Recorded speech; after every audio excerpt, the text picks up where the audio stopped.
Alrighty, good afternoon, everyone, and welcome to the Smudcast 864. Why does everyone hate the Netflix Devil May Cry anime? I don't know. I haven't seen it. Because it's a cartoon. Oh no. Because it's a bad adaptation of the games. I'm going to bring up the standard adaptation argument, which we all know, and it's all basic stuff.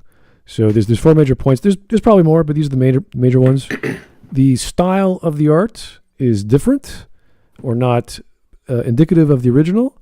The storytelling of the art is different or not indicative of the original, as well as the content, so like character and the content of the story, the content of the lore specifically. It encompasses all of it. So there's style and how you do it, the storytelling, how you do it, the content and what's in it, and then the lore, whether it's consistent. So those are the four major points. There could be more. You guys could talk about, music, acting, that sort of thing. That's always part of it.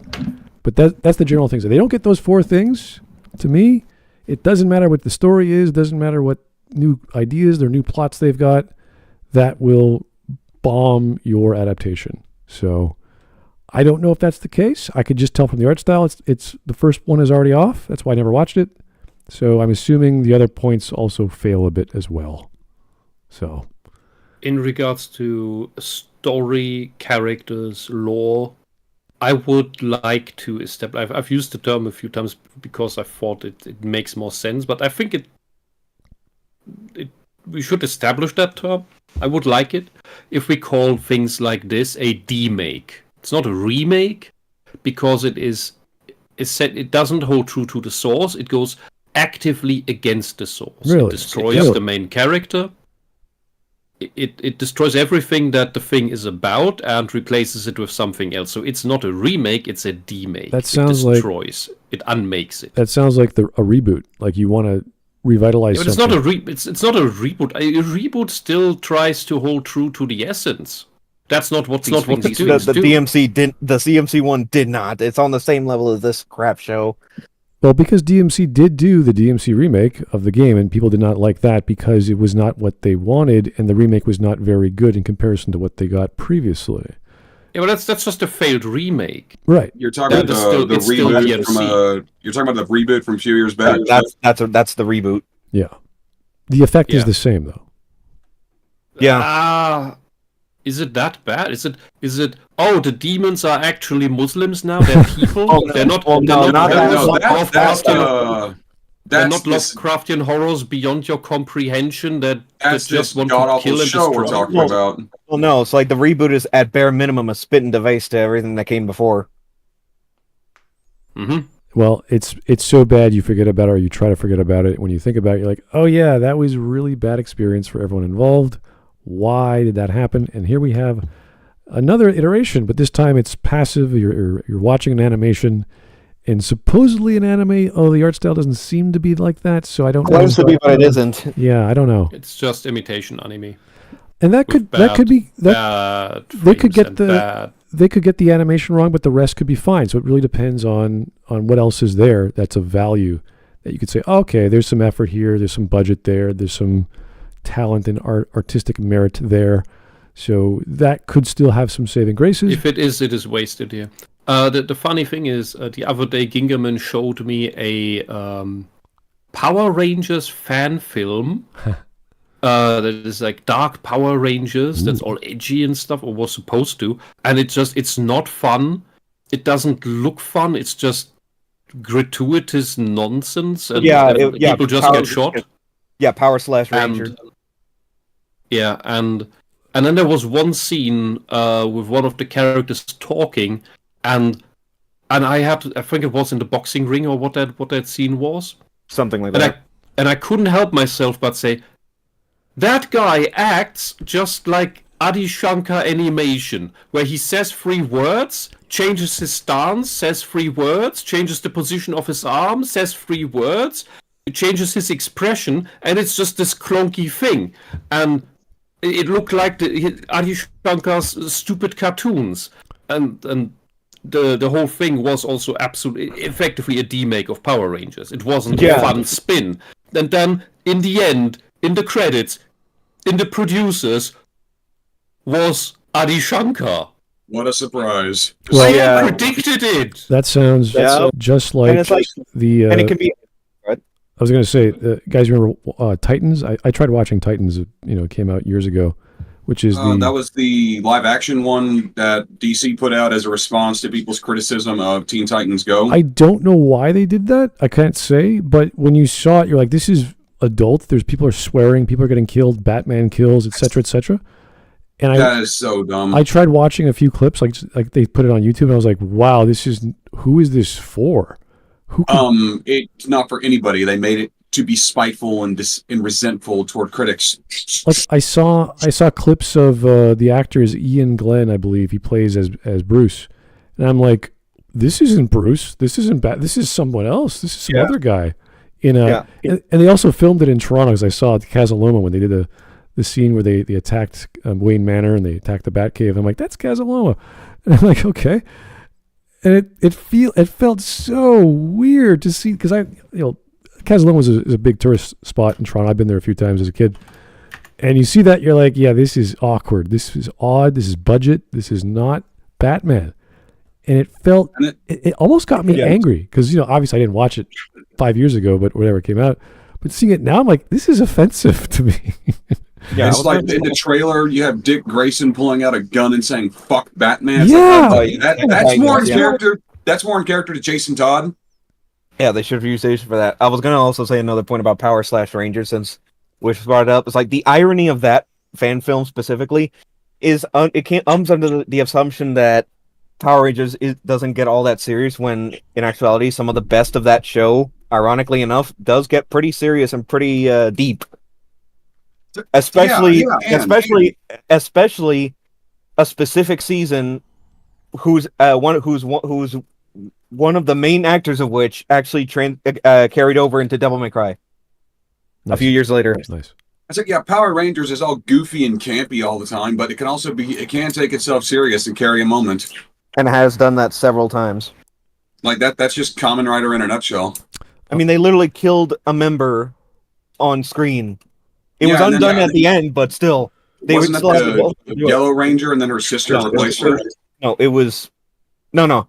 It was Pink, and it was like within the first 10 years, where they killed her on screen as a self-sacrifice, and they had the balls to actually make that decision. They undid it later because it's a kid's show, but it proves that they are willing to go that extra mile. All right. Well, we have lots of experience with bad adaptations, or adaptations for some audience that was not intended for the original content. So we have lots to work with here. This is from Bonsai Pop, came out in April, just this year. Has less than 70,000 views. And, it's... I don't know what's going on here. Is he saying that he agrees that the show is bad? Because I'm getting a half and half here on likes and dislike ratio. So I'm not sure if he's saying, oh, you guys are a bunch of crybabies, or, oh, yeah, I don't know what to say. I'm just reporting the news, and people are just downvoting it because it's the thing they don't like. I'm not sure. Yeah, that is the problem with likes and dislikes on social media. Is while it can give a good indication of a post or video's quality, it can also just lead way to a hate monger to just go with the flow and not think for themselves. A hate monger would just downvote on all stats anyway. Exactly. But what I would like that things are made for the actual audience again. Please. Okay, let's get started. Game digital soldiers, get your pitchforks and torches and then gently set them down on your desk and take to Reddit, okay? War is upon us once again, obviously. If there's one fan base that's been eating good over the last 8 years or so, it's been Capcom's. From their core franchises like Resident Evil and Street Fighter to the more niche ones like Monster Hunter, Ace Attorney, Okami, Onimusha, and the Marvel vs. series. What did we get with Okami? Yeah. We're getting a sequel. A new one is announced, yes, but under the current paradigm, I do not trust that game to be good. That game will have taint. I want to wait another 10 years for Okami 2. I mean, all we know is there's a sequel in development. We know nothing about release dates. Yeah, but the thing is, nothing on it. Capcom is currently Crapcom. Yeah. It is infested. It is infested with the ideological garbage. It is in the hands of the communist ideology that pushes all this woke crap, that destroys all the cultural cornerstones. And Okami is a cultural cornerstone of Japan, of the Japanese culture, folklore, and history. And this ideology, therefore, needs vehemently to tarnish it. And if only slightly injecting itself into Okami 2, they will see that as a win. And that must not happen. And that's why I'd rather wait another 10 years or not have Okami 2 at all. I mean, you've got Okami HD to hold you over. Well, the latest Okami product came out in 2010, I think. It's been a while. So Yeah, Okami Den. The Izum game? it's the one with the little girl. She's riding on top of Okami. I can't remember what it's called. I think that's Okami Den on the DS. That's the DS sequel. Okay, well that's not a real sequel though. That's not the same production limit. Well, it's not the sequel anymore because we're getting the actual one. Yeah. All right. Well, enough about Okami. As much as I'd like to see that, but anyway, well, let's continue. Capcom has been delivering quality on a consistent schedule. Does that mean they haven't been dipping their toes heavily into live service BS and microtransactions? No, definitely not. But hey, we've got games, and with games and money and Japan, you gotta expand for those otaku who have the need to feed. That means toys, manga, and anime, something Capcom in particular have always been really good about, even if their products aren't always localized, okay? Looking at you, Monster Hunter, and your 41 books that don't have English translations. At this point, it seems like nothing is off the table for Capcom. They re-released Marvel vs. Capcom 2. Rival Schools is gonna be in their newest collection. Really? And even back in 2019, they decided to drop a new title in a franchise that had been mostly dormant for 11 years. That was Devil May Cry 5. Devil May Cry is by far one of the most interesting games in Capcom's repertoire. I mean, when you look at its development and evolution in particular, it went from a half-baked Resident Evil game to a new series to Capcom's flagship action-adventure game. It had all the hallmarks for success. We're talking over-the-top characters doing over-the-top. It's not a half-baked Resident Evil game. The first Devil May Cry was supposed to be Resident Evil 4. The fact that it didn't meet the qualities of Resident Evil 4, play too much like an action game, made Capcom realize it'd be better to make this its own franchise. That's why it's called Devil May Cry. That's why he calls it that, but it is false to call it that. Exactly. We know the story, with the first game, you can definitely see the Resident Evil influence on it, but the actual core gameplay is nothing like Resident Evil. It's wholly its own. I think that's a rather ingenious move of the people making those games. They said, "Wait a second, there's something here. We got to work with that." So they that decision was pioneered by Hideki Kamiya and Shinji Mikami. That they both realized that this is not going to be Resident Evil 4, and then convinced the higher ups to make it its own series, and that's how we got DMC. And it proceeded to pave the way for the future of the genre, which led to more cult classics like Bayonetta. Centered around Demon Hunter for Hire Dante, Devil May Cry instantly captured the hearts and minds of 2001's Chunibyo and Malgoths alike and never let go. I mean, look at this guy. White hair, red leather trench coat, 2 guns, and a giant sword. Also, he can turn into a demon. He is the embodiment of super cool. He's like if Sonic and Shadow had a human baby. Don't look that up on Google. That said, DMC and Dante himself are a little more nuanced than Sonic, and behind the posturing and aesthetics meant to bring people in the series, there is a heart to the story which has always brought people back to the sequels in order to experience more, and that's probably why this Devil May Cry anime isn't the first one to come out, and the previous anime isn't even the series' first jump into alternative media. DMC has multiple manga, light novels, and even CD audio dramas. All canon from what I understand too. Yes, they are. To put that into perspective, I haven't had to deal with audio dramas since our giant Kenshin video. But I think from that you can correlate just how important DMC is to its hardcore fan base. So with all that said, how is the new anime? Well, you've come to the right place because you won't get an answer Googling that. The series has ripped the fans right down the middle. So welcome to the Devil May Cry anime. Let's pop off. It has not ripped the fans down the middle. It's exposed fans from the normies.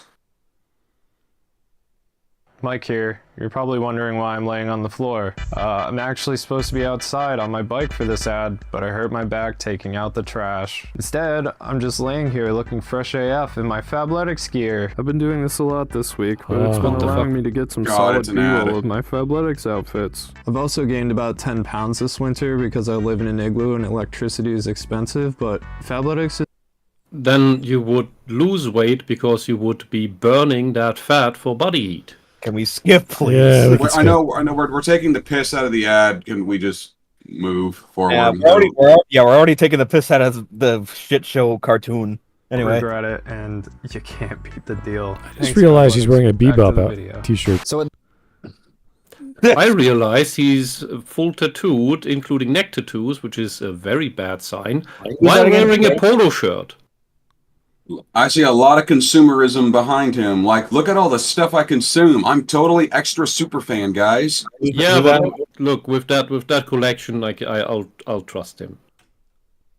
It's like it doesn't seem like the Anthony Gobbledygook, where it's just portrayed in a way where you can see it. Here, it's just kind of in his background, like you might make a couple out, but he's not trying to make it out. Dude, not every collection is just for pretense. Yeah. This room looks used. This looks like a genuine, big enough collection that this guy has actually made. It's not just there to fool you. Okay, that's a good point. Anyway. Yeah, unlike the last video we covered on Don't Make Cry, where the bitch had all this shit arranged to prove that she's fan or something like that. And also that's Faye on the shirt, right? That is Faye. Okay. Okay. I'd like to preface this video by admitting that I am not a DMC super fan, just a filthy casual, okay? I beat the first 2 games, and I own the 5th, but I've kind of just followed along. You beat the second game? And that discredits you completely. Why would you bother? What? No, sir. You don't say that.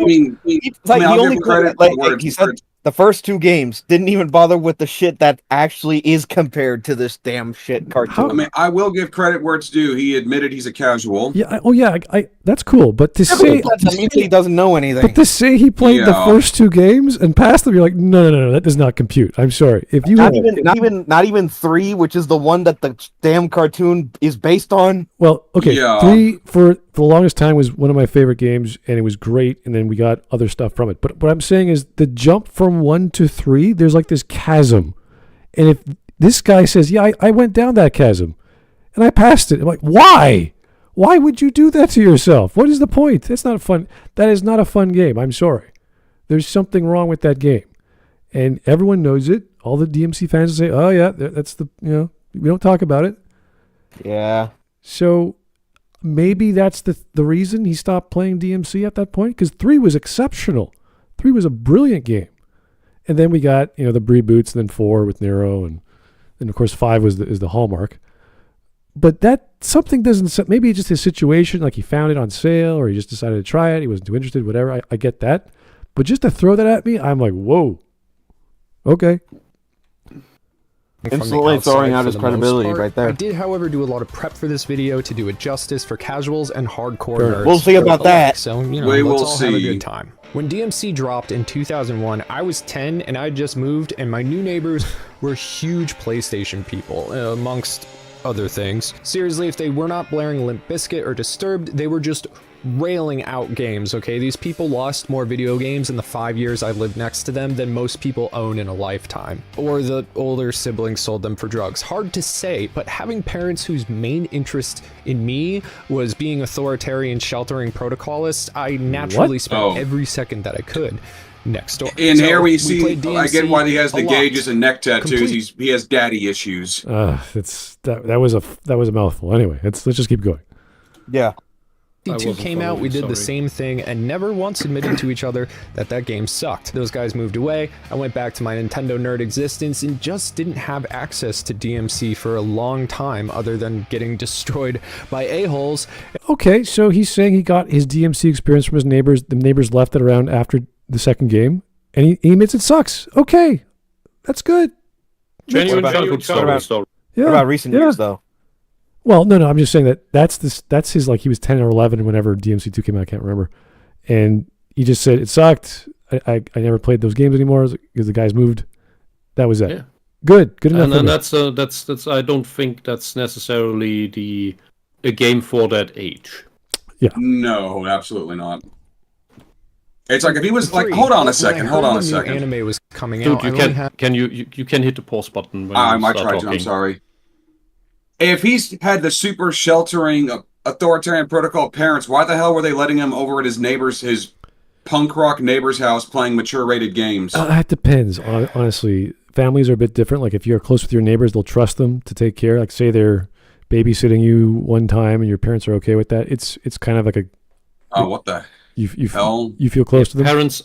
Parents are not just mindless robot algorithms, and your child having exposure at a friend's house is different from what your child has at home. Yeah, my neighbors, we did that when their parents were out or they had to go to a wedding and some people couldn't go, so they stayed over here or vice versa. So that happened a lot. So it's not unheard of. Anyway, I think his backstory is fine. I get it. No problem. Mm-hmm. This is going to be fun. First, because we always cover new video game anime, and second, because it wasn't Castlevania again. And guess what? I was right. DMC was a lot of fun and super cool. Don't forget it. Frankly, I think it opened perfectly, okay? You don't... That's your problem. Here's why you don't... he effectively made clear why he doesn't understand why people have trouble with it, because he doesn't actually understand what Devil May Cry is, what the world is, what it's about. He has no bloody clue. So this is basically his first... The Adi Shankar cartoon is basically his first real experience with DMC, which means it's a distorted version. This is his primacy effect, strangely enough. And it overrides whatever negative childhood memory he had. Mm-hmm. That is a big, big, big problem. Here's your explanation. There's some heist which gets interrupted by a very psychotic-looking rabbit, which was my first WTF moment. But then said rabbit mercilessly slaughters these mercs, and I mean, wow, the animation is actually really something. Also, hyperviolence is my favorite, so I was instantly looking forward to what this entire series was going to bring me. And right Look after how amazing the all opening this carnage, the OP drops, and it is f***ing Rolling by Limp Bizkit. Yeah, it's just normie consumerism. Look, gratuitous violence and gore. We have all the popular edgy rock songs. Yeah, even though the games themselves never came even close to this level.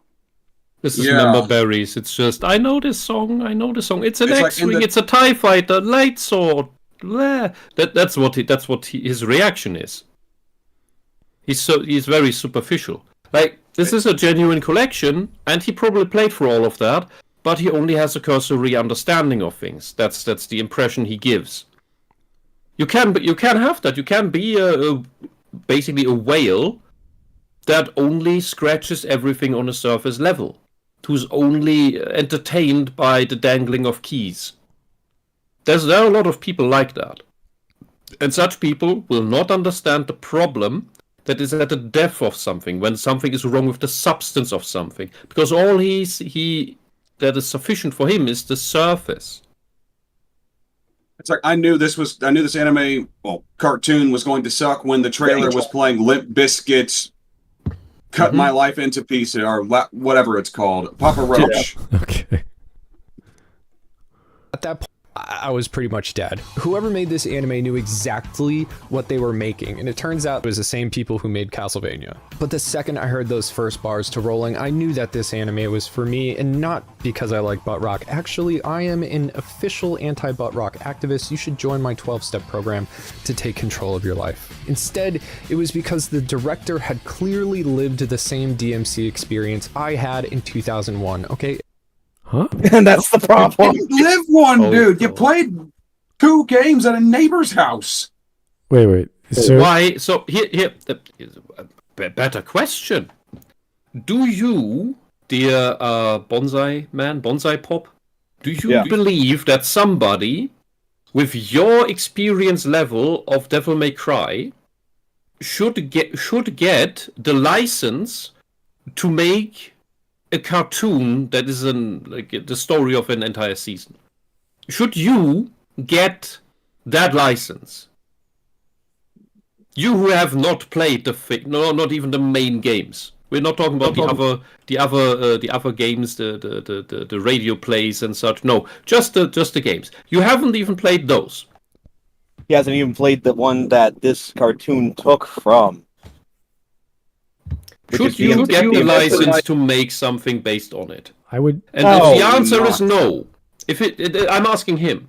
If the answer is no, why should Adi Shankar, who has already proven that he only turns things to shit? I would be skeptical if he only played the first game, even if that was a positive experience, because then you'd be biased. In his case, he knows the bad side of Devil May Cry, which is the second game. He also played 2, yeah. Which to me would say, if you know how bad it can get, then you would know what not to do. But he goes, no. My experience is 1 and 2. Therefore, this show is just for me. And I'm like, okay. So you know which is bad, you know what is good. You would have a good understanding of what not to do and what to do. And we're sitting there going, uh-oh. Are you the modern audience? Are you? Yes. The one guy. He's saying he's a normie. He's saying he's done research. And now it's like, wait a second. You're biased towards a certain style of music. So again, you are experienced. You've gotten over it. You've grown up. Fair. All right. You know what you're talking about.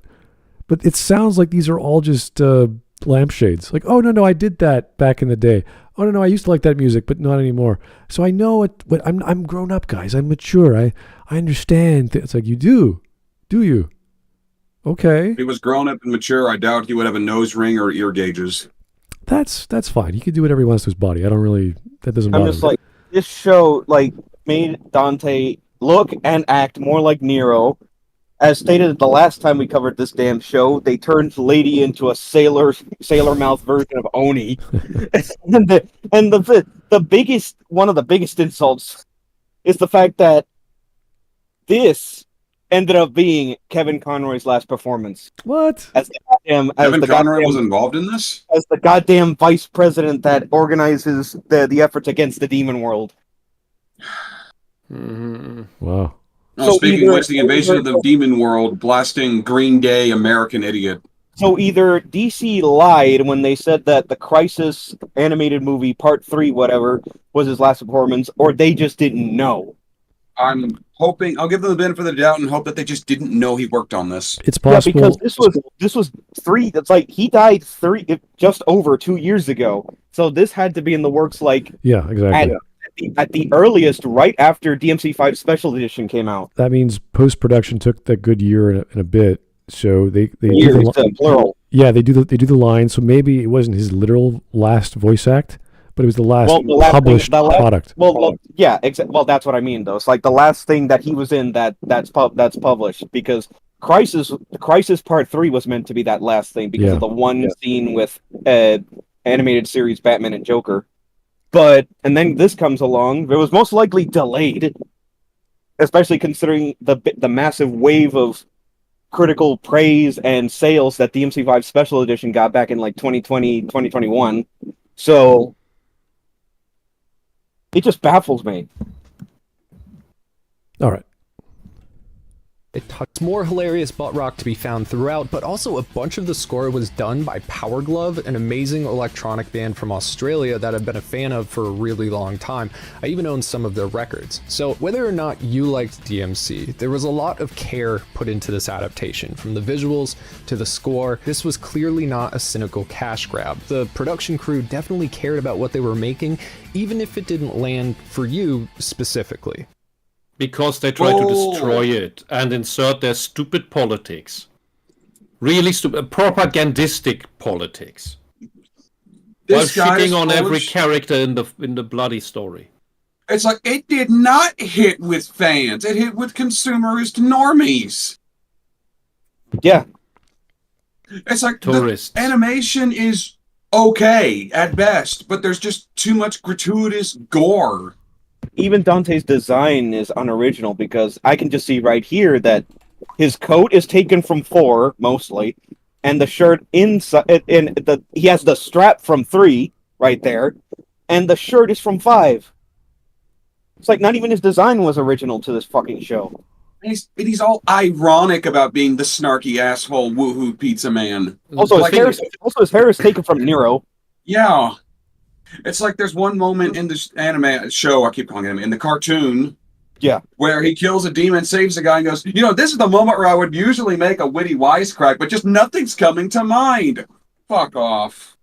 Like, that can only work if it actually is Nero around the time of DMC5, because that's where it would be most appropriate, given that storyline. And again, not just Nero's hair, but also his goddamn actor. They got Nero's actor. They play Nero's theme for Dante. Which, what the hell? If they wanted to use Nero, just use Nero. But no, they have to destroy Dante, because of course they do. He's the face of the show. There's the game. Whatever. I'm assuming that's Alistor. Is that what he's holding? No, that's his trademark weapon. That's Rebellion. Oh, it's Rebellion. Okay, from 3? This whole show takes bits and pieces from 3 for the vast majority of it, as well as the Sparta backstory from 1. And again, they're all ironic and disingenuous about Sparta's backstory when explaining it. Because exactly. God forbid you be sincere in something. Yeah, and again, his outfit in this show is it's literally just a kit bash of other designs he's had in the actual games. All right. Okay. Know this right out of the gate. With a small montage of characters right after Dante goes bullet time and saves a bunch of people in a diner from getting blown to bits by an oil truck, even I knew who most of those characters were. And that said, not being a lore enthusiast at the time, I was a little lost as to when this was all taking place on the Devil May Cry timeline.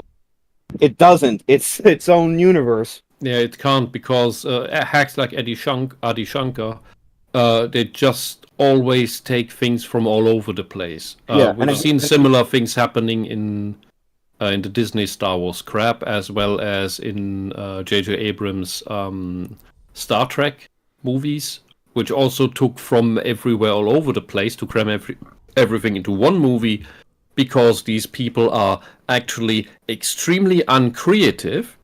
So in order to fill enough time, because they also rush through everything, they cram things from several other pieces that came prior into their quotation marks remake. Yeah. Because they can't make anything original, they have to make a remake. So it will be a weird reiteration that will also be twisted, and the only new thing in it will be the politics, that their own personal politics that they put in, or their self-insert characters that they put in, that are all garbage and ruin everything. This is why these things are basically bootleg Chinese imitation products. Well, if they're... No, a bootleg Chinese imitation product would put more effort into being convincing. Wrong. You have absolutely no clue what you just said. Hold on. Okay, easy there. You can't just always be a contrarian on everything. All right. I'm not a contrarian. I'm saying that they would try to convince people to buy their shitty product. No, you have no clue what Chinese bullshit imitation products actually are. Yeah, like I showed Whisp some time ago, friggin' the DMC5 Rebellion redesign versus the actual version of the damn sword. It's like, yeah, it's night and day. You remember that? Yeah. Well, the idea that he's not using the timeline is a break from canon, which was the fourth. The fact that he's bringing up the timeline with an adaptation that has nothing to do with the main canon. Well, yeah, that's what I mean. Those 4 arguments I always make at the start of any adaptation argument. The first one, I didn't bother with because the look is different. So I'm like, all right, I'm not going to bother watching it all.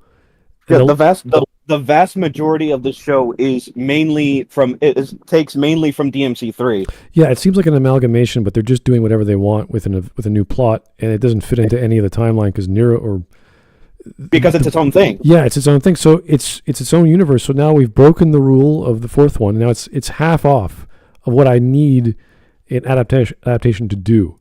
So, yeah, the only time an adaptation, sorry to cut you off, the only adaptation that I remember that actually did this and did it well, the whole thing of taking from other things, it was the first Mortal Kombat movie, where the vast majority of it is just the first Mortal Kombat with scant details here and there from MK2, and that's it. Right. And it was still a really good adaptation of Mortal Kombat 1 on top of that. Right. So because it was also meant to flow on onwards into the next. So even if you have a different style, like Wind Waker style or whatever, and the lore is off now, you can still get by if you're going to run on the thing that makes the series or the show or whatever that's coming from attractive. So in this case, it's Dante, his characterization, his style, his jokes, etc. And if that doesn't work, then you have to fall back on just basic storytelling. Is it a good story? Can you be entertained? Is it fun to watch, etc.? And that's where the problem is that basic storytelling doesn't entirely work with DMC, as is the case with DMC2. Well, that's a different. That's basically what happened. DMC2 is you sit back, you're like, I don't know how to evaluate this anymore. It's because the fact that DMC2 didn't really hone in on the identity of the series, which even DMC1 had established pretty well. And DMC3 then went back to that and doubled down on everything, and that's how we have the current direction of the series. Yeah, 2 was a sequel, 3 was a prequel, and it rebuilt Three is a series prequel. Right, exactly. So they sort of like, okay, we went too far, let's go back and get back to roots and redo it, and they did it, and it was working. Then we got 4, and then we got 5, and the rest is history. Yeah. So in this case, they have to sell us on let's make a good piece of media, not necessarily let's make a good piece of Devil May Cry, because you've already reinvented it to be your own thing. Which is part of the problem here. Yeah. We'll get there. The Psycho Rabbit is trying to open a massive portal between Hell and Earth, which would mean the decimation of humanity. And in order to do that, he needs the Sword of Sparta, a magical amulet, and the blood of Sparta as well. Why? Because Sparta was a super cool demon who turned on his own kind and locked the gateway between Hell and Earth. But Sparta is long gone at this point, so what's a murderous rabbit to do? Well, conveniently, Sparta had 2 kids with a woman who must have spent way too much time on DeviantArt, and not only do they have the blood of Sparta, but each are also carrying 1/2 of that very special amulet. Problem is... I did not get that joke. Does anyone know what he's talking about? Spent too much time on DeviantArt? DeviantArt is a fetish page. DeviantArt has turned into, a porn site. I guess he probably just based that joke on the boob window on Eva's dress. But that's about it. Really? Okay. Also, it's like I'm seeing this. They got the amulet wrong. They're both supposed to be the same amulet that lock in back to back. Yeah. But that's not obvious enough for a tourist to understand. I mean, it's to the point where tourists only have an IQ under 90. Yeah, I know. But I was gonna also add DMC3 even double down on that idea to the point where Dante has a silver one. And Virgil has a gold one, but they both have the same gemstone. And they both lock together. We see that in DMC 1. And 3 when Arkham does it. All right. Is Dante, and the other Virgil is MIA and presumed dead. So at this point, Dante doesn't know he's a half demon. He just assumed he could do Matrix shit because he was super cool, and he hunts demons because demons killed his mom and presumably his brother when he was a kid. Animation. So that's 1/2 of. Oh god, they're not even in betweens. Horrible. Yeah. Also, in the games, Dante knew his entire life that he was half demon, even as early as about to bring that up. Yeah, even as early as DMC3, he knew about his lineage. The difference is, in the lead up to 3, he denied it his whole life because that's what got his family killed. But he realized that in accepting that lineage and that power, he would be able to prevent that from happening to anyone else. That's part of the whole point why he hunts demons. He needs to kill the rabbit and maintain the lock on the door to hell so bigger demons can't get through. But the B story, which is kind of the A story, actually revolves around Lady, or Mary, but I'm going to be referring to her as Lady. Lady works as a tactical demon hunter for Darkcom, some Black Ops government disposal unit run by the Vice President of the United States. This was a choice. Regardless, she's basically a super soldier anti-demon zealot with all the piss in her veins. Her and Dante are headed to a collision course after the Vice President abducts Enzo, Dante's contractor and professional rat fink, who was responsible for setting up the White Rabbit job that ended up with the Sword of Sparta being stolen. See, it turns out the White Rabbit Psycho Bunny was also after Dante for his blood, and now the government is after Dante, which means Lady is after Dante, because he's obviously a demon, with being able to shrug off bullets and everything. And Lady is an interesting multi-level character, but you can kind of expect that from the creators of the Castlevania series. She's always been What the fuck? This is the same kind of stupid Mary Sue that you see all over the place, all the fucking time. Yeah. I hate this, that this show is the first time we actually see Enzo on screen. It's like, yeah, we see Lady being competent in Devil May Cry 5 for the most part. And 3. And 3. But she's still just a human. Yeah, it's like they even make a point of that in 3, where despite her capabilities as a decent demon hunter, honestly, she's still ultimately human. It's like later in that story, it's like she suffers an injury that she's trying to shrug off, and then she encounters Dante right before the end of the story. Been a bit of a tomboy and was obsessed with horror films and being a pretend demon slayer when she was a kid. Unfortunately, one day, her and her family were attacked by an actual demon, which blew her dad's mind so hard he dedicated his entire life to researching hell and obtaining the power to stop the demons, which makes the once doting father an obsessive non-entity to the rest of his family. Until he turns himself into a demon and eats Lady's mom in front of her. It was pretty cool. She is now a bit of an angry person. That's not how. Why does he say that like Eric Cartman? Is that supposed to be a joke, or is that a weird accent? He used Is that it meant to be ironic? He used that 5 times now, the entire video. It wasn't funny the first time either. It's his go-to. Yeah, it's his go-to thing. Also, that's not how Arkham killed Lady's mom. He killed her as part of his experiments. Not after the fact. And that anger has led her to make a few mistakes. We'll get into that, but this is the whole setup. What proceeds from there is a rock'em sock'em trip to the finale with lots of demons and people getting blown to smithereens. Why is the kid there? With irreverent dialogue, hearkening to the original Castlevania series, and excellently choreographed animation gluing it all together. That's cheap CGI. It's passable at best. And these two characters, they took all of the vibe from them. They just made them random thugs. Why is Echidna there? Echidna's from 4.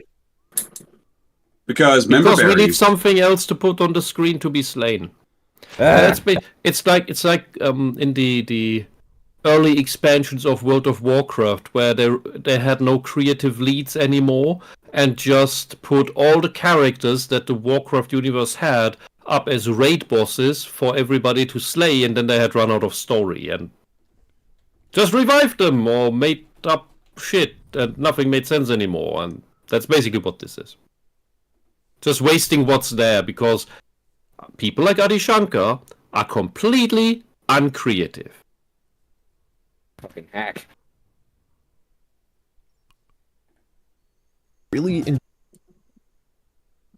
Go ahead. enjoyable and has little downtime to bore you, unlike, well, Castlevania. What about the lore? Well, that's where things get a little sticky for hardcore fans, okay? The original Devil May Cry anime is canon, as far as I can tell. Like I said, I did a lot of research, and yeah, the seems actual like one, the people take Madhouse that one one. seriously. Same thing with the manga and everything else. This anime is decidedly not. That's not to say it's Big cartoon, but you will never understand the difference. completely egregious. I mean, it's no worse than Castlevania. The series takes place.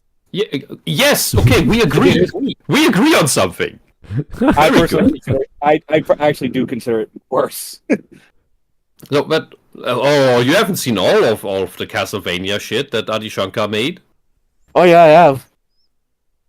You have seen Nocturne. Well, You have seen the 4th season of Castlevania.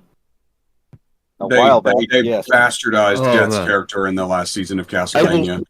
I will claim that you have repressed a lot of bad memories, just to cope, and that's why you think these are equally bad. it's like the shell of a car, but the engine's completely different. Like it looks like it, and then you get inside the car and you're like, oh, this is not a Pinto. This is not a Chrysler. Of course, it's gonna look like it. That's how they sell it on the normies. Yeah.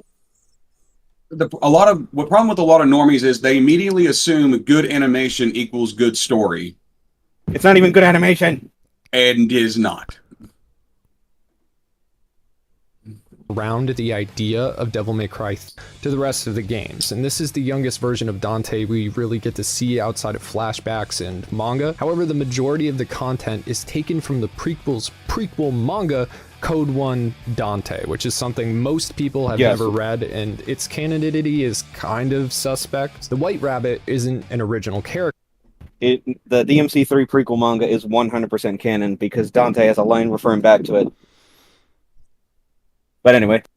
Isn't an original character, but is instead adapted from that story, which heavily features Arkham, Lady's dad, in the games. Instead of the White Rabbit, who is relegated to a side character in that story, Arkham is the main villain there. His origin is mostly the same as in the anime, but instead of becoming a demon, eating Lady's mother, and burning to death, I don't want to eat candy, but the parasites in me want the candy. he instead sacrificed Lady's mom to get super cool black magic. Yeah. When this happens, he splits into multiple personalities and becomes the perp who wants to open the gates to hell. Arkham is the main villain of DMC3, a game set before Dante even created his demon hunter agency Devil May Cry. It's a game that heavily features Dante's brother Virgil, who is seen as being pretty neglected in this anime, considering the fight with Virgil was the climax of DMC3. Also, Lady has the blood of the priestess Sparta killed to shut the door to hell, which isn't in the anime. I don't know, it doesn't really matter for our purposes. So despite not knowing the story of DMC3 to a T, I do think the anime did a good job adapting the core essentials minus Virgil. No, it did not. No, it fucking went. It's as a mega fan of this franchise, this fucking shit show is a spin in my face. So he thinks that's what it was made to be. Because they changed a tertiary character at best into a primary, rewrote the story of Lady's dad going crazy, who was the primary antagonist. That's like changing the entire plot thread or a plot line of any major story and making the plot like that's and silly. Rewrote Lady and her competence, and rewrote Dante and his competence. Well, again, and even then, calling Arkham the main villain of the game is wrong because the actual main villain is Virgil.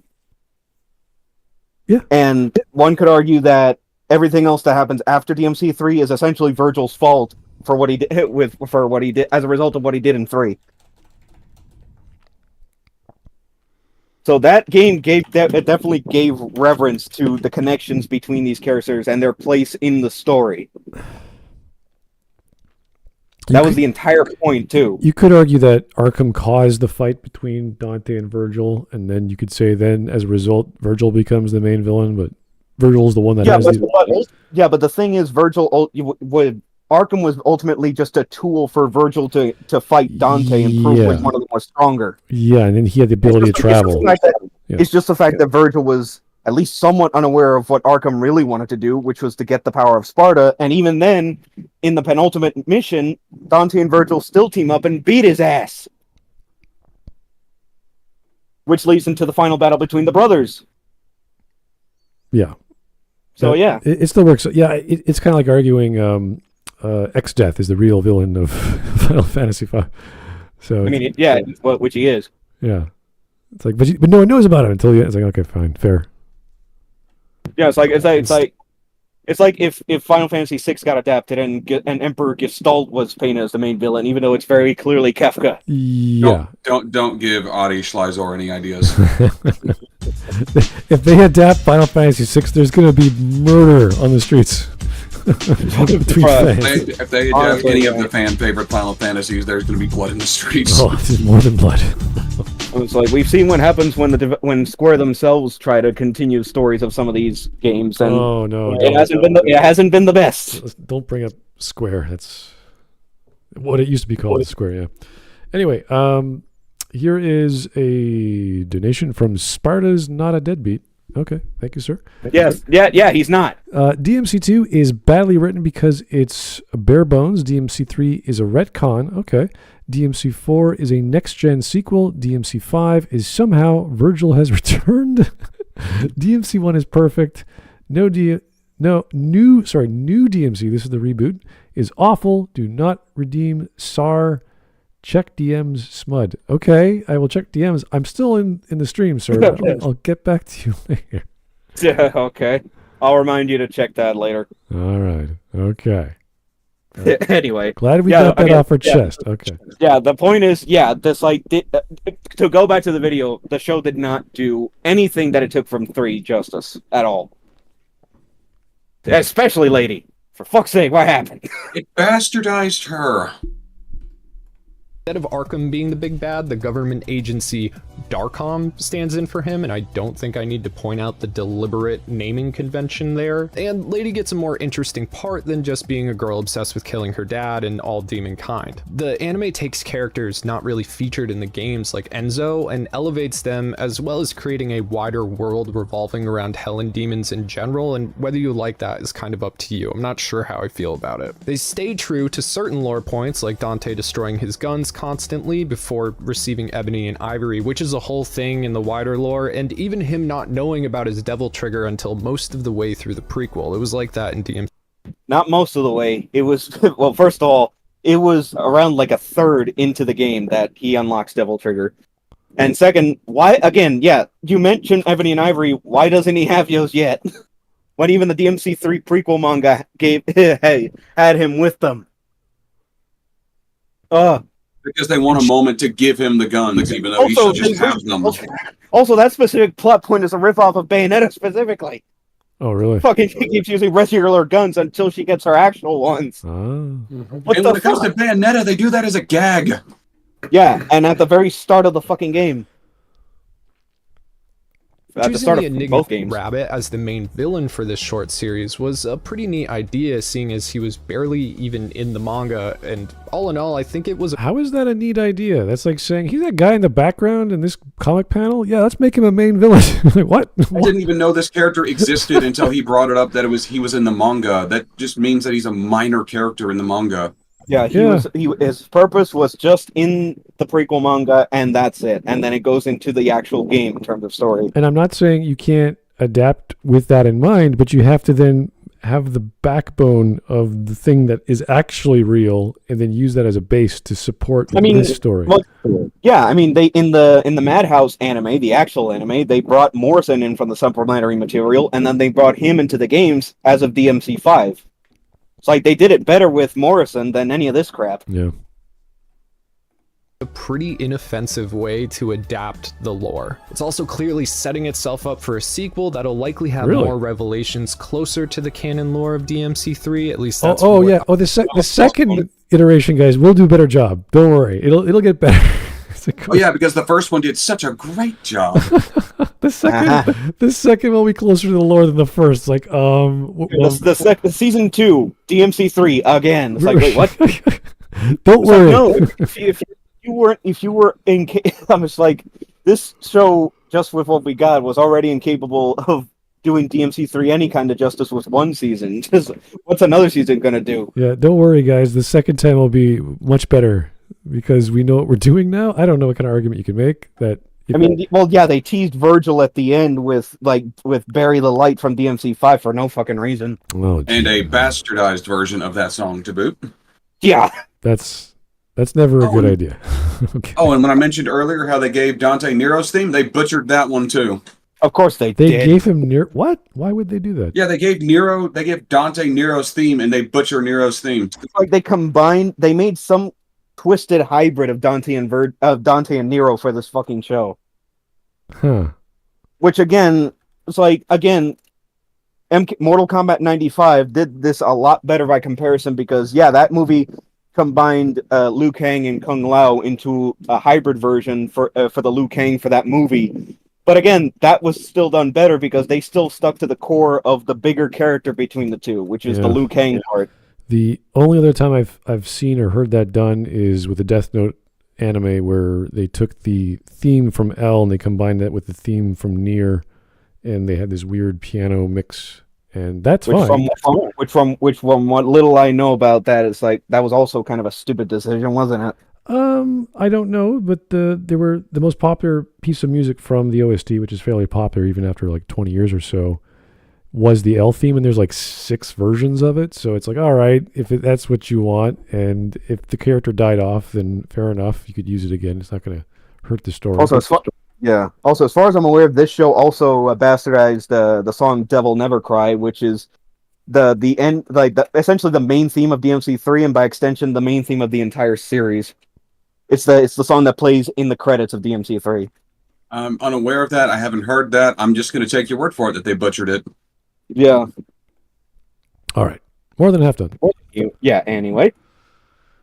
Said the ending was a little strange. Lady and Dante are supposed to open up Devil May Cry, but that clearly is not happening yet, which also makes me think the story arc isn't actually over. Kind of like what we got with Castlevania Nocturne. But the question is, why are so many people pissed? Well, a very common complaint is that Dante was kind of done dirty. You see, Dante is like an onion. He's got layers, blah, blah, blah, blah, blah. And sure, that's true. There is an emotional tinge to the games. He dismissed Dante's deeper character just like the show itself dismissed the Sparta backstory. I'm very annoyed by this. Like, he really made a Shrek joke to be dismissive over the bastardization of Dante's character. The Shrek analogy does work. It's just the other part of what he said there. Like I'm saying, he used it as a joke. I mean, that part works because it's true about Dante. The problem was the other part of that. His delivery of it was the problem. And the dismissal of it. Exactly. Again, just like the show itself dismissed Sparta. Well, like with literally blah, blah, blah from Lady. God I put that in the stream memes, by the way. All right. We already know of it, but thanks. The man has a tragic past and is dealing with trauma. That's a real thing. But 95% of his existence is just being over the top cool. No, okay? no, it's Choosing not. to make 95% of his existence in the show exactly that is only staying true to the source. It's not like they didn't make him undeniably a good person despite his grandiose overtones. He rescues people he doesn't have to multiple times at his own frames that used. You call that good animation. The thing, You're an idiot. The thing with Dante is like, yeah, part of a good chunk of his character is being super cool when he's on screen. But again, and this is also another problem with the show itself, that is just the surface level of his character. And like I mentioned before, they bastardized that even because after he saves that person, he's super ironic about saying how I usually have a witty comment, but nothing's coming to mind. Which the real Dante would just say the witty comment and move on. Exactly. He would actually say it instead of being self-aware about it for no fucking reason. For his role in the Calamity as the son of Sparta. He has empathy, and he's also particularly young at this point. Not that he wasn't in DMC3, but still. So instead, what I really think pissed people off the most was the message. Ooh. Somehow, within this medley of hyperviolence and snark, the series manages to pull off a point. I mean, it's the Castlevania team. They have an agenda. They always do. And stick with me, because I'm going to make this make sense to you this way as button mashers, okay? We're going to get through this together. The White Rabbit is shown to be an absolute monster, right? He kills indiscriminately and even does experiments on demons that would make Mengele's nipples hard. It's all gory fun and games until episode 6, which slams the brakes and takes a pretty brave 90-degree turn into a more subdued backstory of Lady and the White Rabbit. There's barely any dialogue in this episode. I thought it was really neat. We get an intimate look into the parallels of Lady and a young boy in the foster system. The former had her life destroyed when her father became obsessed with obtaining power in order to protect his family from demon kind, and in doing so, he completely shut out his wife and daughter, ironically destroying their once happy family in the process. And in the other scenario, the boy in foster care is abused by the other kids in the system, something that happens very often. He holds on to his escapism, which comes in the form of Alice in Wonderland. This is a parallel to Lady and her way of escaping through horror movies. But on a particularly bad day, the boy accidentally comes across a portal to hell, a land where the air is so toxic it tends to kill lesser demons before they are able to get to adulthood. He's rescued by a community of those lesser demons and is welcomed into their society with open arms. It's clearly the first time in his life that he's ever felt at home and loved by somebody. Meanwhile, Lady makes a friend who takes her mind off of her crumbling home life while they play Demon Hunter together. Eventually, the boy in hell is working to create a portal back to Earth in order to help his new family find a place where they can be healthy and safe, but unfortunately he isn't able to do so before the youngest of his new friends dies to the deadly air. At the funeral, he throws his escapism, Alice in Wonderland, into the fire. And how do souls work in this game anyway? Oh, I was going to say, that's not how demons work, and also that flies in the face of the actual message of the games, which is that humanity. Politics. The actual message of the games is humanity over anything else. Like, literally, the iconic line of the entire series, devils never cry. The significance of that is because it's a spotlight on humanity. and that humanity can brave through anything. And they even make a point about it in DMC 4 and 5.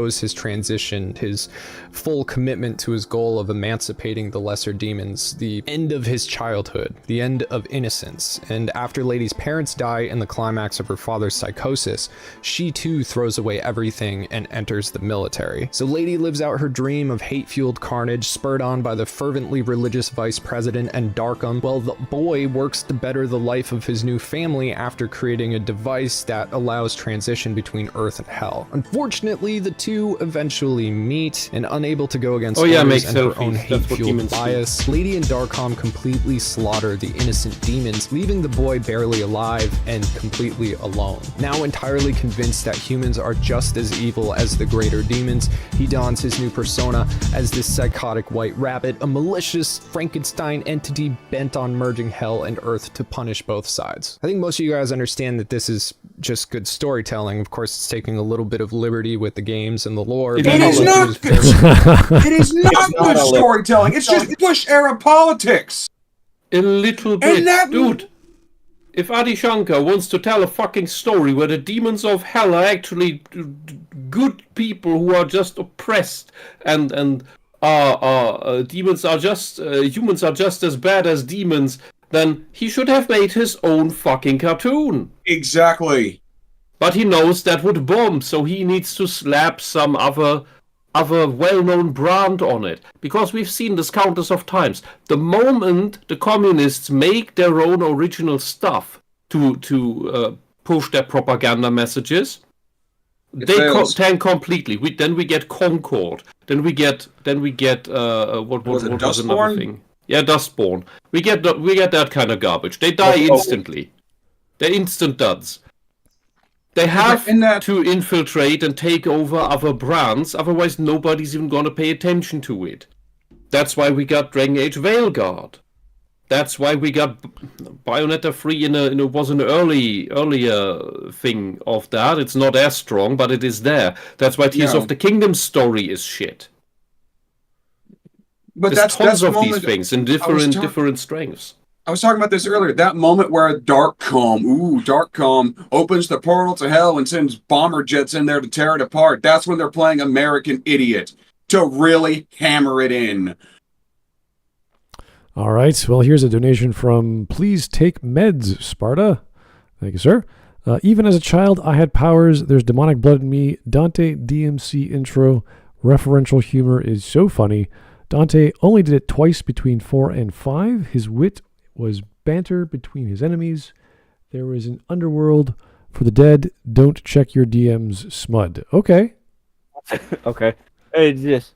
Also, the whole thing with the government getting involved, that was never a thing until DMC5, where it was only for a gag at the very start of the game, and that's where it shows they're hopelessly incapable of fighting. Yeah, because in the rest of the series, there is some kind of explanation for why why none of the incidents from 1 to 4 are ever any kind of public issue. In 1, the whole game takes place on a remote island, on Malay Island. In 4, it's basically the same reason, where it's all on the island of Fortuna. In 2 and 3, there is the running theory that those games take place on a different plane of existence as a result of the demon world, the portal to the demon world being opened at that point. So this is why it's so stupid for the government to get involved, at least at the level that it is in the show, because this was never any kind of public thing until 5. It's like, until 5, they were largely isolated incidents that only a handful of people knew about. Exactly. That's how they... you could argue 4, because that is an entire city of people, but again, Fortuna is separate from the rest of the world to begin with. And you can make the argument that what happened in 4 is why they formed the military coalition in 5, which was hopelessly incompetent. Exactly. That point can at least be argued, but again, 1 through 4 are isolated incidents, like you said. And 5 was really when this became more of a public issue, because Virgil didn't give a damn about what happened to everyone else. He only cared about getting more power to get back at Dante after 25 years in universe.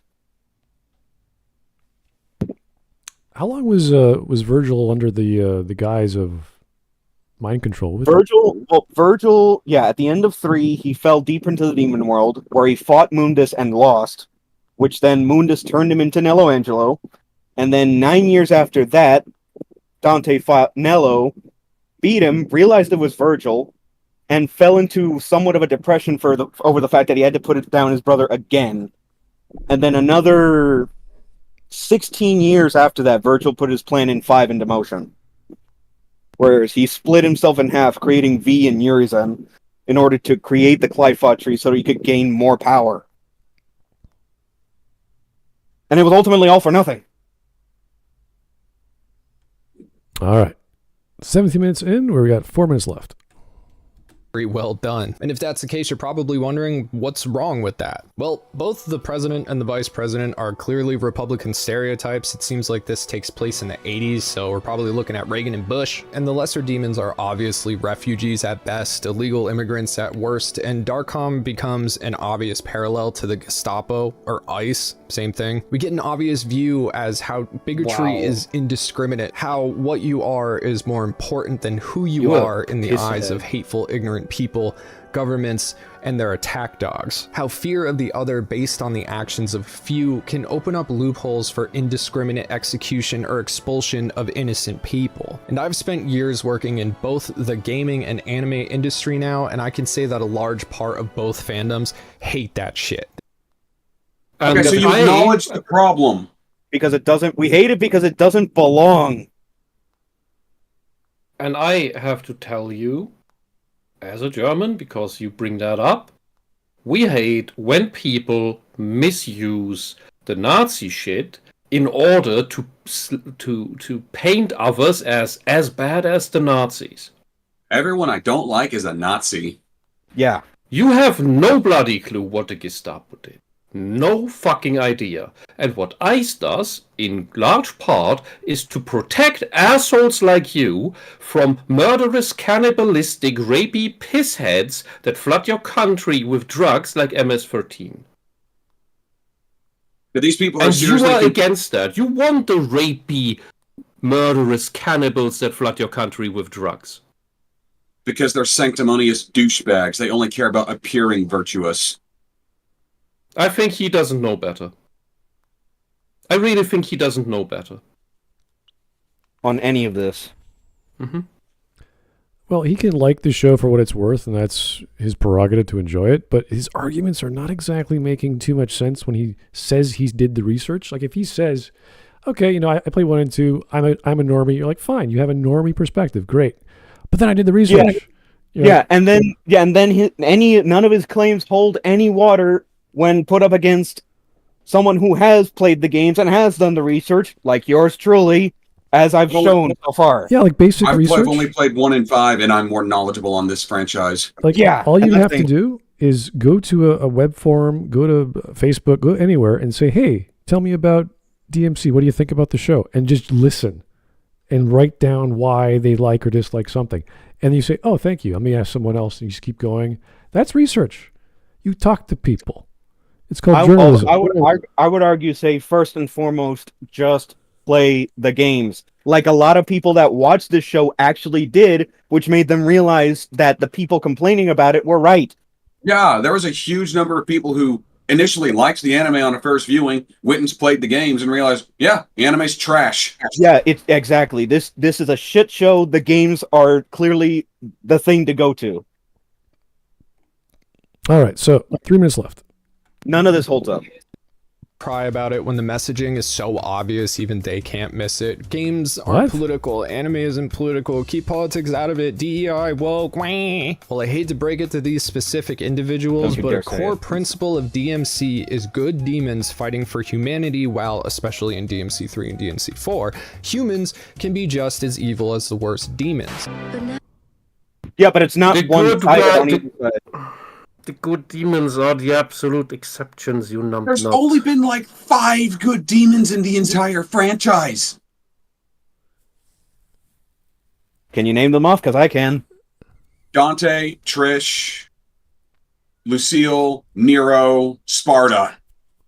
Yeah, but even then, the thing they have in common is the fact that they realize that the greater power isn't demonic power, it's humanity. All of them embrace humanity. Even Sparta, the full-blood demon, embraces humanity. Yeah, Sparta, what Sparta went through was, and I quote, woke up to justice. And newsflash, anyone here remember DMC3's subtitle? No, I do not. Dante's Awakening. He woke up to justice and humanity just like his dad did. That's what kicked everything off in terms of his arc. That's why he started his day job of Devil May Cry. Well, he initially started it just to get revenge on the demons that killed Eva. But his awakening, the titular Dante's Awakening, made him realize that this whole job was more than just that. It isn't just to get revenge for the one person that you want to get revenge for. It's about protecting humanity just like his dad did. That's ultimately why he opened the shop in the first place. Or at the very least, went through with it in the end, all the way up to DMC5 where it's still in business, albeit failing. But still. But then something like that is juxtaposed by the fact that after every game, he sells off all his other weapons for money. Except one, but that's all other discussion. And that is a good explanation as to why he never has all the weapons from the previous games. He had to pawn them off. That's the in-universe explanation. So, why doesn't he have this weapon from 3 or from 1 or whatever? He sells them off for money because, he has a decent business, but it's a pretty slow business, especially after DMC3. Rather, especially after DMC1 when he kills Mundus. Turns out professional demon hunting is a pretty niche business that doesn't get a whole lot of traction. Yeah, you perfectly described the demon hunting profession in the series. That's pretty much what it is. The thing that he did here is that he took the exceptions and extrapolated from that. Oh, that means all the demons are good, because there are a few exceptions of good demons. That means all demons are good, and therefore we must portray all demons are good, and therefore the Adi Shankar's cartoon is okay. And thereby he takes a cursory similarity between the two to now justify you should accept it and it's fine with the games. And you just don't like things that you don't like because he likes it. It's just an oversimplification of the actual message of the series. It's a very sneaky brainwashing. I don't know if he's aware that he's committing to that. I don't think he's a very conscious person. But we are also in the final 3 minutes, which means more madness. And Joe Crazy in the chat saying the reason why humans are seen as just as bad as demons is because they forego their humanity in pursuit of power. They forsake it, yeah. It's like Arius from DMC2.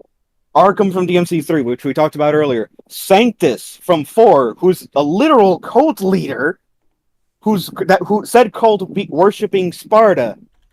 Think about that. And yet other people make the argument. It's like DMC4 proves that religion is bad. No, it proves that cults are bad. It's like, yeah. Yeah, and our mythological depictions of demons are most likely made after real-life psychopaths and sadists.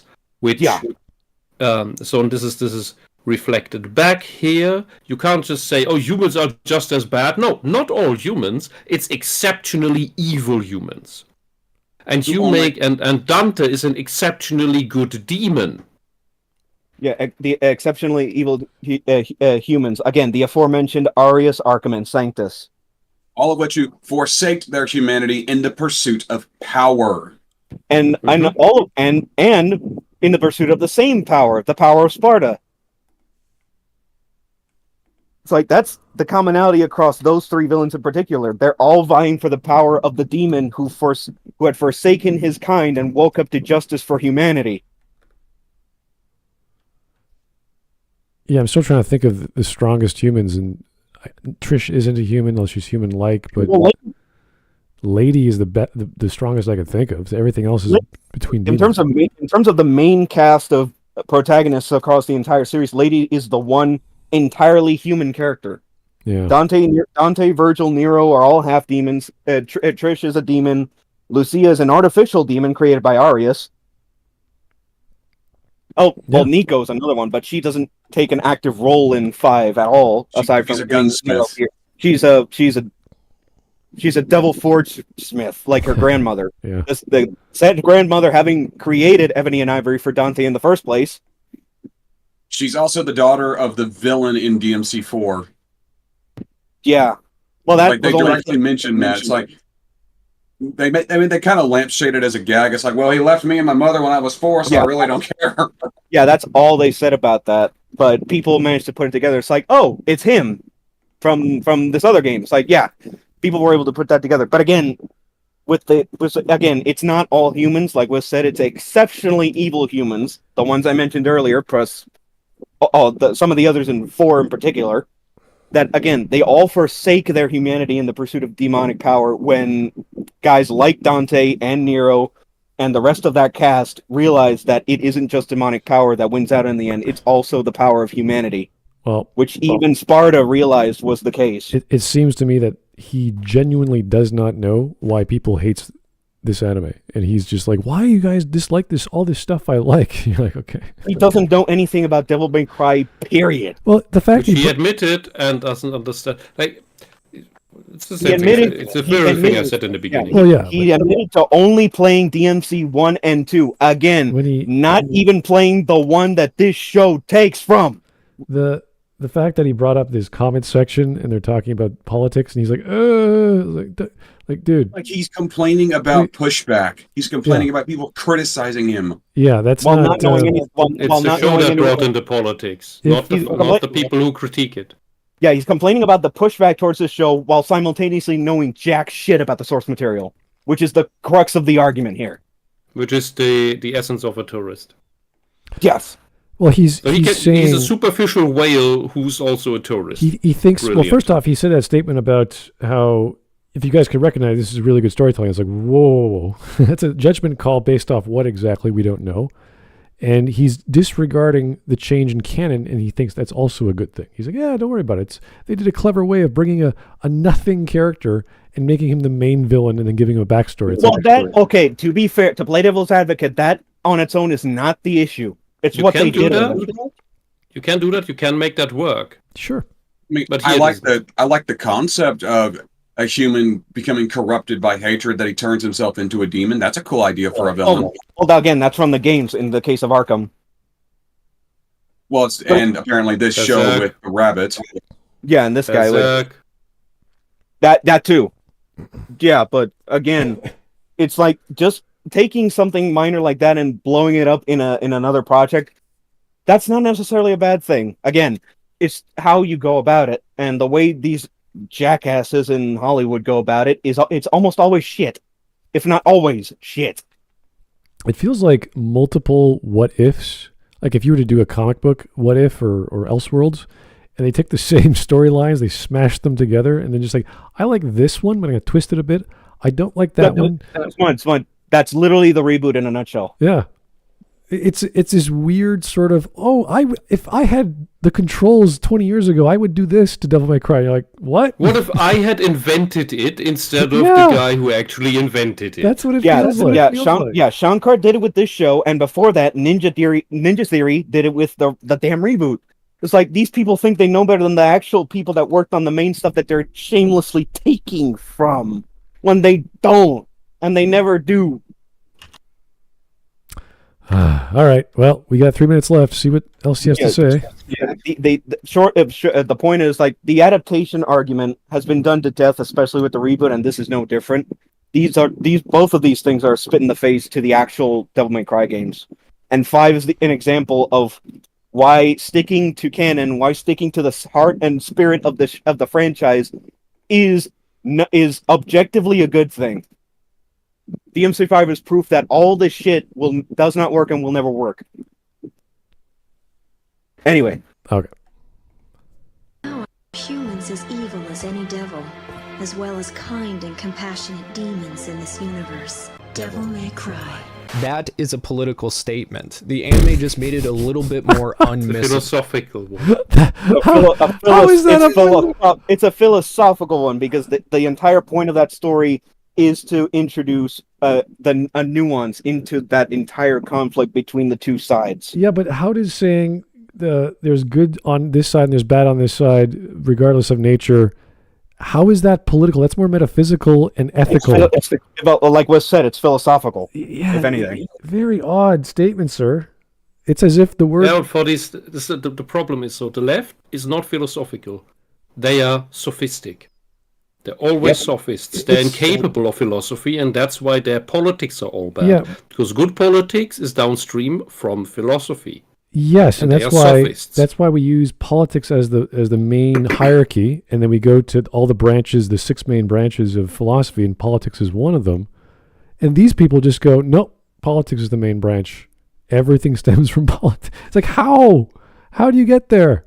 Because everything on the left is upside down. It's not even connected. It's just we're going to choose this one and put everything under it. It doesn't make any sense with metaphysics or epistemology or no. logic. See, smart. Look at how they operate.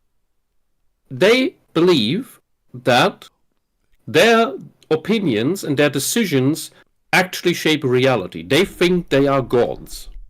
So a political statement for them shapes reality. It decides what reality is and how reality works. It's upside down. And they believe they have that power. They believe they have the divine power to shape creation by simply their own will of how things are to be. It's all about manifestation. That's why all these esoteric hippie housewife websites are all about manifestation, and all these Wicca witch circles are all about manifesting what you want to happen and summoning things that are good, that like wealth and love and all of that stuff. That's all what that is. Well, if you want to be, I don't care, creative, egotistical, focused, doing your thing, then that's what you're doing. You're doing your thing. You're not sitting back in a chair and talking to your friends about how you're doing your thing. You're busy doing the thing because you're not done doing the thing, which is making your castle or building your empire or whatever you want to do in life. People don't stop. They keep going and they find a new project and they keep going with that. So a lot of this stuff that you watch on YouTube or gurus and all this stuff, I just don't sort of follow them. I don't know who they are to say these things about. And especially with media criticism, if you're going to go this route, at the end of your video, at the back of your psyche, you're like, oh, I got to talk about politics. You're like, okay. So you're missing the plot here. You're missing the point of aesthetic analysis of a story or a media like animation. It's you're doing something you shouldn't be doing. Okay. Hopefully we don't have to stop too many times next few minutes. Uh-huh. And not to realize it, but story point to make. Artists have a vision to share, and guess what? Writers and artists tend to be open-minded, thoughtful people. Obviously not all of them, but I think... Okay, we're done.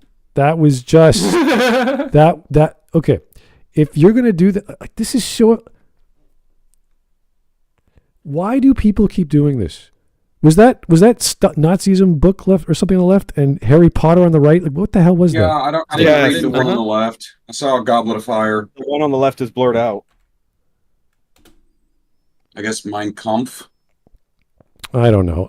What do you think which book it was by the Austrian? Point to make. Artists have a vision to share. Writers and artists tend to be open-minded, thoughtful people. Obviously not. Okay, it was Mein Kampf. Fair enough. Yeah, I think. Please tell me the deep, insightful story of Pac-Man World for the PlayStation 1. Please tell me what the deeper message of that game is. Well, whenever we enact Godwin's law, it's just like, okay, we're done. We are done with this person. No, that's not that. No, that's not how Godwin's law actually works. Well, Godwin's law only means the longer a discussion goes on or a debate goes on, somebody will mention Nazis. Well, he's there. That doesn't mean it ends the debate. It just means it comes up. When it ends the debate, it should be re-Christian to Godwin's hammer. Because that's how people use it. I am not going to bother even addressing the effects of that to say we should bring up another conversation about this guy, because he is... Yes, he's coming across... final 2 minutes, it's the entertaining part. Okay, it is just pure madness here. You right. know this. We're going to turn our brains off because I already checked out, so let's go.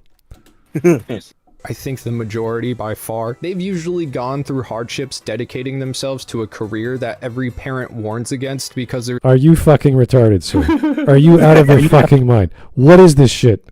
Every parent warns against going to a career where you could be successful and have a family. Oh no. What are we going to do with the nuclear unit of the modern times? Like, sir, this is a YouTube channel. What are you doing? This is a Wendy's. Where did this... He was shilling for Devil May Cry on Netflix, and now it leads to whatever the hell this is. So this is Wendy's? I remember his problem with Castlevania was that there's too much talking. This is a person who just wants the action scenes. Guys, don't get a job. Just figure the moments of your life and just keep living it. Like, okay, thanks. There's, quote, no money in it. They're used to struggling and being rejected, underpaid, and underappreciated, which tends to create an understanding and a sympathy towards... Wait. You're trying... Okay, no, you know what? I'm going to stop. No, I'm going to stop. There's nothing to learn. Smart, he broke him. This is so stupid. If you were at a bar listening to this guy, you would like start. Can we go outside and fight? Because there's no point to conversing anymore. Being underappreciated and oppressed and abused is exactly why our favorite Austrian painter went fucking insane. Finish it, Smud. You can do it. You're strong. You're grown up boy. And treated cruelly, especially in a world where most people are subjected to some form of oppression, whether it's something as simple as housing, health insurance, or wages, and something complicated like having to escape authoritarian regimes and take refuge in another country that despises you. So whether you like this political messaging or not, if you consider yourself a gamer or an... What? How about you go through the immigration process at an official point of entry instead of random portals? If you're a gamer, not in the fucking chat. This is great. He's going full out now. He's mask off now. Everybody's a Nazi except me. Bringing up Asmongold, and I've seen the other guy before. I don't remember his name. Yes, that's Nuxtaku. I hate his avatar. I can't watch his content because I hate his avatar so much. Okay, fair enough. But still. All right. Okay. Now I understand the 50%. Let's power through. Taku, you've been supporting those ideas and the communication and proliferation of those ideas your entire life. And that's why people make fun of you when you cry about it. That's not to say that disliking this anime means you're one of those people. There's plenty of valid criticisms that don't involve the messaging. Hardcore fans want specific things. That's fine. I personally had that issue with Castlevania a lot. I get it. But I appreciate the messaging because it's important and becomes more important day by day, doesn't it? And as for me, I really liked DMC. It was super fun, action-packed, violent, irreverent, everything I want from an anime and shows for adults in general. But fans of the shows for adults. You just listed off everything that a kid wants in a film. You just admitted to be a child. You are the absolute epitome of a man-child. And you are spoiled, you are rich, that your collection is proof of that, because nobody who's not rich can afford that.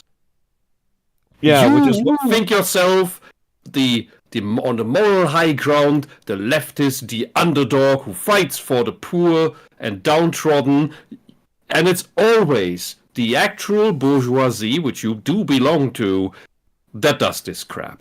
Yeah, you just talk down to everybody who doesn't share your opinion. Everybody needs to have your opinion. You seem to give a little bit more leeway, but in practice you don't. And maybe you should consider to read up and educate yourself, as people like you love to say so much, on what fascism actually is, and read what Mussolini, the actual fascist of the last century, who coined that term in the modern day, actually said about his fascism. Especially his one quote, "Everything within, nothing without, nothing against." Because that is how the left operates, all of the left. I mean, I guess there's always the possibility he's not rich and just doesn't care if he falls into a massive debt. You have plenty of people like that.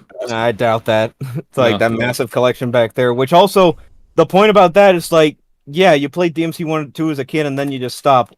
What was stopping you from getting the games right now on Steam, for example, and bulldozing through the whole series just to make this video? Nothing was stopping you from doing that now. No, he played the first 2 when he was a kid, and then he watched the anime. That's enough, apparently.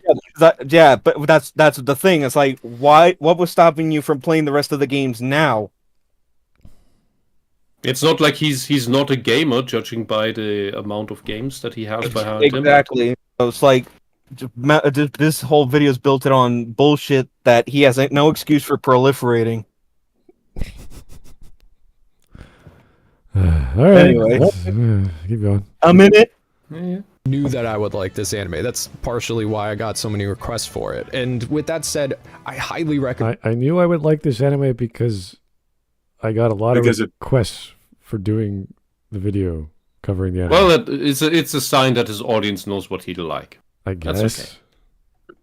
It. I even recommend it over Castlevania. I know, I can't believe I'm saying this. I legitimately think it was better in just about every way, and partially because I think the production team has grown. They've learned certain lessons with Castlevania. They learned how to focus on what people wanted while maintaining a firm stance on right and wrong with solid nuance. How to have a message, did he have jackpot written on the bullet? Yes. I hate this. They had the same pseudo nuance in Castlevania and ripped it apart with that. Down by. I'm really excited to see what they're going to do next. And if you're excited about what we're doing next, first, you should subscribe and check out the Patreon, but I've got some good news just for you. We're going to be diving into some classic OVAs. God, I hate this epilepsy opening. Oh, and that moment trigger right warnings for fucking everything, except the one thing where it matters. Oh, and that moment there where he's twirling the gun around, that's where he was all ironic and self-aware about making a witty comment. Oh yeah, that was the scene where he said that. Pathetic scene you would see in only in American ridiculous. sitcoms. They have literally never been reviewed or even rated on the internet. So I hope you will join us on that journey. And of course, we're going to be covering more new and notable shows as they come out and making the larger videos that we're now advertising Threads. Now we're done. Horrible. Yeah. Now we saw his true face. This is why these last few minutes are important. All right. Threads is fucking terrible. Don't use it. Absolute garbage. Thank you for the wonderful suggestion. Here is Thread Not for the 5. I didn't notice that. Thank you. At this point, I am in complete agreement with socialists. Socialists really are the problem. Yes. Yeah, socialists are generally of that opinion that all other socialists are the problem, which means all socialists agree that all socialists are the problem. Is that when they say that no real socialist world has been created yet, so they differentiate themselves from other, like, Russian... Well, they insist that all socialists but their group or they individually are wrong, and only they have the ultimate truth. Yeah, no true socialism has been tried yet.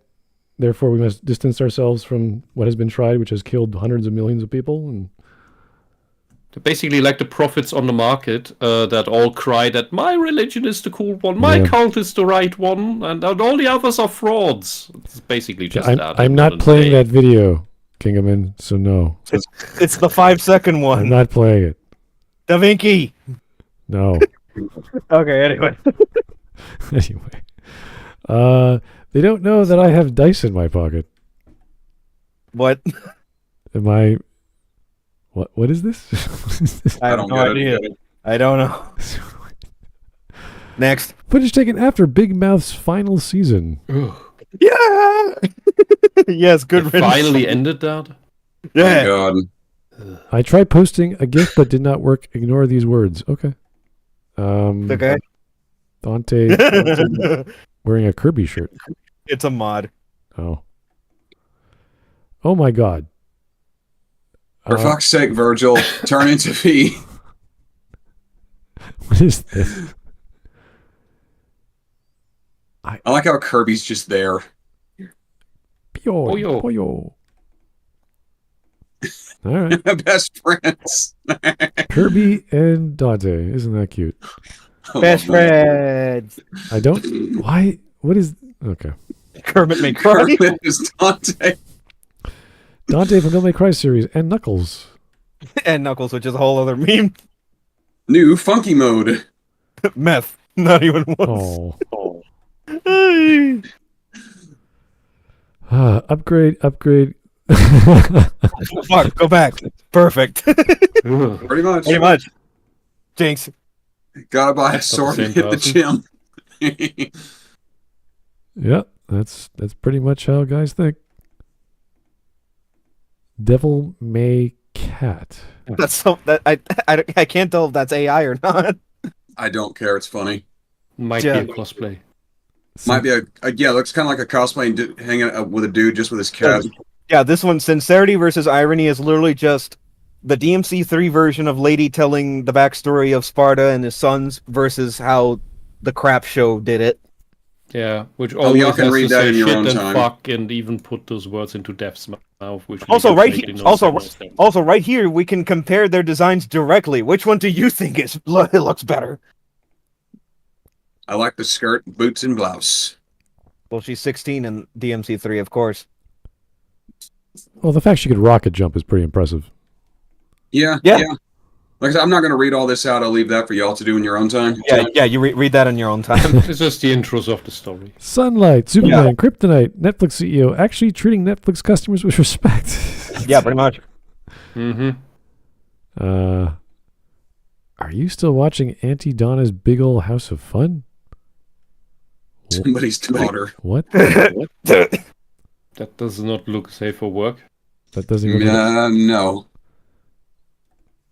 Geneva Convention. More like suggestion. Yeah. Suggestion. Haha. Iran, Iraq. What the hell is the difference? Relax, guy. There we go. Friend trying to hold a conversation, me trying everything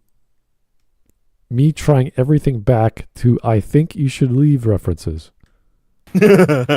Tying everything back. Tying, yes. Finally, after all these years, my homeland is free. Great. Great. Why So are you your can go memes home so now. tiny? I Great. think it's just compression. Yeah, great. So you can go home now, right? Stare. You are going home now, right? Uh-huh. What's the difference between E.T. and a refugee? E.T. learned English and wanted to go home. He also helps people by healing them. Yeah. Yes. Yeah. The UN in 1948. Look, Israel, we just helped create you, so in return, can you maybe allow war refugees to return to their homes? Whoa, that's interesting, but I sure don't care. Yeah. You're a refugee, Harry. Harry Potter and the Prisoners of Afghanistan. Good stuff.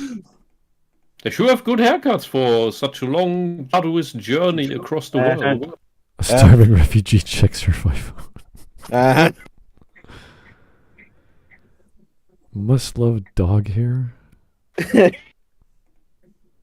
What the hell is that? I don't know. Bart Harley Jarvis. I don't know who that is. Okay. Is that Tommy Wiseau? I don't know. No, it's not.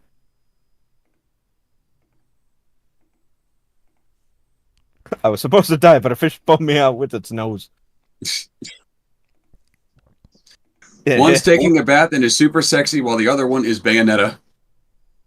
No. No, fuck If you need to learn how to talk to a lady, go ask your mom. Homesick, paralyzed by unspeakable childhood trauma. Oh. Oh, that's sad. That's mean. Oh, Jesus. But it's kind of funny, I'm not going to lie. And of course, Bayonetta's bending over and she's like, 7 foot tall or whatever. Also, yeah. Now she's trying to console them, like, I'm so sorry. Also, yeah, this pretty much sums up the whole thing. Cool Dante, wacky woohoo pizza man. Yeah, it's like the Netflix Dante. The Netflix Dante literally is wacky woohoo pizza man. You like I Senator would rather see Armstrong. Philip J. Fry do it. Yeah. He likes Senator Armstrong. You know what? He's got my vote. Hey, if you replace Dante with Philip J. Fry from Futurama in the Adi Shankar cartoon, would it look like it makes more sense? A little. Plus, if you do that, it would just be one of those weird shitpost episodes of Futurama. So I'd rather take that than the actual show. if you guys don't, because I think it would be what it actually was. if you guys don't get the joke of this one, J.D. Vance met with the Pope the day he died. Yeah. Oh, Which is kind of crazy. Yeah. Sorry, I made you dead. Jeez. We got a worse communist pope. Is this the image that he posted on his social media? I think it so. might be. Yeah. We need to choose a pope who knows how to fight evil. Play Doom Eternal. All the Cardinals are playing Doom Eternal. What do we got here? Welcome to a new kind of tension?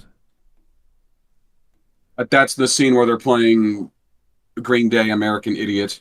Yeah. All right. We're so fucking edgy. We say fuck America and cuss a lot. We're corporate approved edgy rock band. Also, this is brought over from LitDev server. What is it? We are the real monsters. No, it's the zombies, idiot. From Left 4 Dead. Is it from Left 4 Dead? I think it's them, stupid. I hope you are dead now. I miss the internet. This is Pac-Man? Yeah, because Seraph brought up Pac-Man World. Because I wanted to know the deep, impactful message of a cartoon platformer on the PlayStation 1. Yeah, that's that joke. All right. Not going to play that either. No more memes beyond this The point. most depressed group of all. Gamers. Har, har, har. Oh, yeah. Alrighty. That was did not turn out the way I wanted. That was something. Explains the 50% upvote downvote ratio, roughly. All right, he likes it. Good for him. Just explain why. Don't start making it a political rigmarole at the end there. That's silly. But you must like what I like, or you're stupid. That's all he is political But rigmarole. it's okay if you dislike what I dislike. That's okay. The constant attacks at Rowling is getting... It's like that's so 10 years ago. Like, what are you doing? Grow up. Why are you defending I these have an weirdos? excuse to be stuck 10 years ago. Well, what's his? There's a difference between defending the minorities and realizing all this time she's fine. She hasn't done anything. She doesn't hate your people. Good God. And stop associating those people or people like her that you think are like her as Nazis. That's stupid.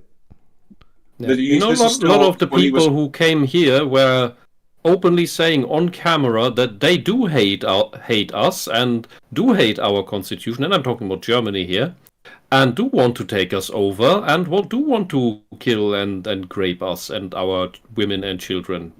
They say this on camera openly. Be careful. They might put you in jail for acknowledging what was said on TV. I know.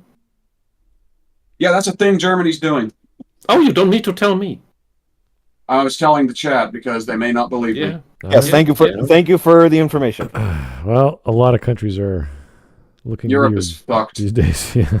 Weird. It's called fascism, actual fascism, and it's the left doing it, which, had anybody listened to the people actually teaching about it, you would have noticed that decades ago.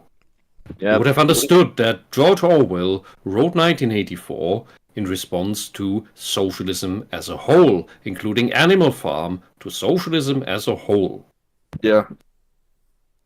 All right. Well, I still need a nap. Just last thing. It's like, don't be like this guy. Don't be like idiots like this. Just go and play the games. Yeah, then you'll know for sure. Don't be like this idiot that only played the low hanging fruit of the series. Well, if you're going to do research and you're only going to play not even half the games, I think he played 1, 2, and 5. Just 1, 2. No, he didn't even play 5. He said he owned 5, but not played it. What? I never actually brought up that he played 5, just that he had it. Yeah. He just has 5 and only played 1 and 2 in his childhood, not even recently for the video. It's the same level of research socialists put in academia for their papers. And the entire franchise is readily available on Steam. On everywhere at this point. I'm pretty sure there's current gen ports of the first 4. Yeah, you can get them on PlayStation 4 and 5. I think it's on Switch. At least the first 4. At least the first 3 are on Switch. I'd have to double check 4. And all this and the entire series is on Steam. I guarantee. Yeah. So there's no excuse with things like this. Whether it's Castlevania, Devil May Cry, or whatever else, just play the games, and then you'll know for sure. Yeah. If anything, at least DMC3 in this case. For fuck's sake, it's not even a. It's not. It's like I mean, it's like it used to be hard as balls when it first came out, but no, there's no excuse now thanks to the special edition. So just play DMC3 instead of watching this garbage show, which a lot of people did. All right. And they realized the show was garbage after playing the games. Okay. Exactly. Anyway, thank you guys. That was a good suggestion. Great video to cover, at least for us. And we'll probably never touch them again, because why would we? Bad takes, bad messaging, bad taste. I find it hilarious that he's trying to advertise his Threads social media when that platform is terrible and is practically dead. Yeah. Like, I tried it when it first came out. How in the hell did the people who made Instagram not have tags? How do you have a social media platform without tags? Really? I don't understand the decisions that went into this. We've had tags for decades. And these are the people who basically invented the concept. Yep. Yeah. Interesting. Anyway. Thank you guys for your time. We'll talk to you really soon. Have a happy Sunday. And, talk to you later. Good night. Good night. And don't cut yourself off again. I didn't cut myself off. I waited like 10 seconds. These guys are sluttier.